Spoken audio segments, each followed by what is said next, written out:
Mm-hmm. Do you recall anything that's top secret that you're not saying? Or that you don't tell people? Oh, the outside of I intercepted and identified a lot of signals as the platform when I was in the service. Electronic warfare was what I was really good at. I could hear a signal across the room and tell you what it was, and if I knew what part of the country it was in, I could probably tell you what platform it was on.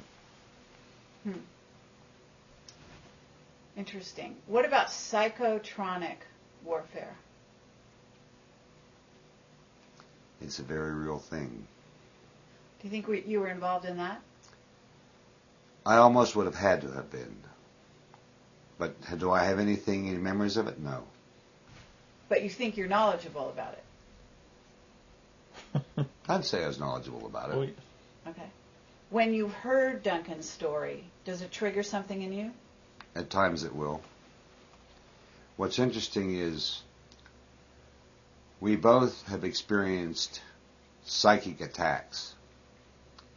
And I mean just vicious attacks to where they will keep us up for days. Are you psychic? Where were you at 1:45 today?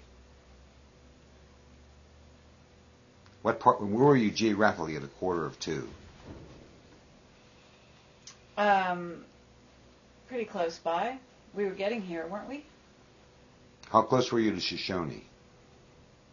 We were in Shoshone at one point. Yeah, you drilled it. Okay, you drilled it. I said they're very close to, they're in Shoshone. Mm-hmm. At 1:45, I walked out. So you're saying, have you studied remote viewing? No. To your knowledge, have you studied it? No. And is it frustrating to you not to know what happened to you? No. It's not. And let me tell you why it's not. I believe that those memories will be revealed when the proper time comes to me. Or if I dig enough. I keep myself busy with my dogs, my wolves, and computers. Mm-hmm. And I have good friends who know me. They don't always understand me, and that's not important to them. You know, you have memories that you shared, but you don't know what they were. They were surrounded Vietnam and anything else besides Vietnam? St. Thomas. St. Thomas. St. Thomas. We had to go down to St. Thomas on business. And we're walking up through the marketplace, and there's an island off St. Thomas that we both knew. Mm-hmm. And as we were walking in the marketplace, this woman says, I looked at Duncan and said, I haven't seen you in many years, and I haven't seen you in about 20. Wow. So that you were both recognized? Yes, yeah. By more than one person. Wow. And that, we talked about it. And I had no conscious recollection of any of these people. And we looked at this island, and I said, on the other side of that is a training base. Mm-hmm. And there was. And there was. What military occupies We're not that sure. area? We're not sure. Oh, really? Honestly, I don't think it was standardized military. No, it was. My best guess would be that there is a group within the military that engages totally in psychological warfare, warfare. St. Thomas, you don't know what kind of military or black projects are going on there now. No, but I have noticed that I've been in battlefields in many parts of the world. And I can walk across those battlefields and I can experience and hear in my mind what it was like. It was pointed out to me when a friend and I were walking Pickett's Charge at Gettysburg. And I looked at Len, and Leonard looked at me, and we were both crying because it was so...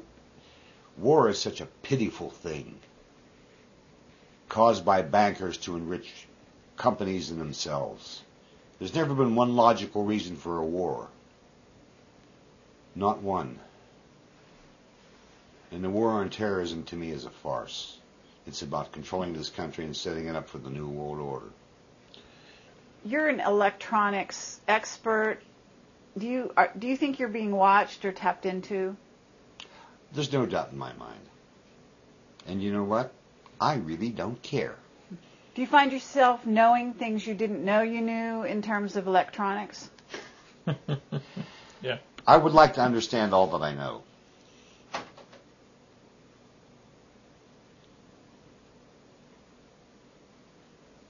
Pulse went through that speaker.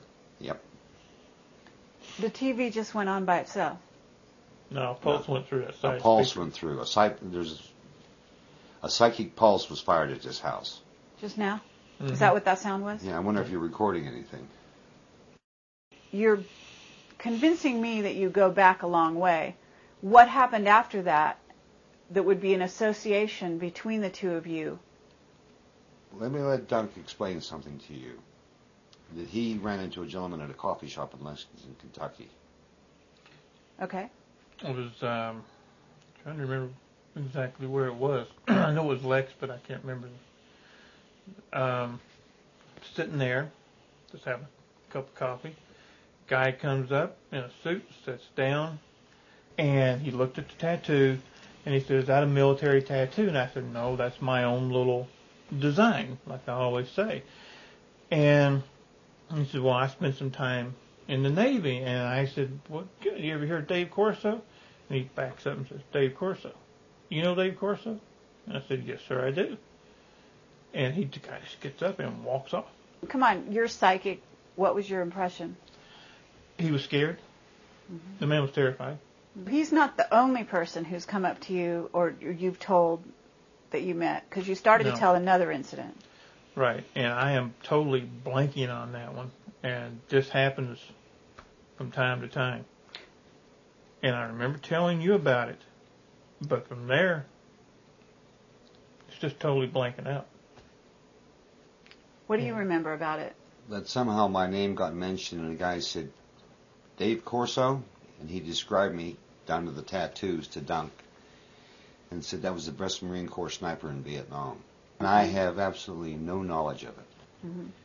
But another thing that's interesting about Pahrump, there's over 200 vets, Vietnam vets that live in the hills around here. In this valley, there are over 800 ex-special forces types. So it attracts that. It is the largest known contingency of any location where there's that many ex-special forces types.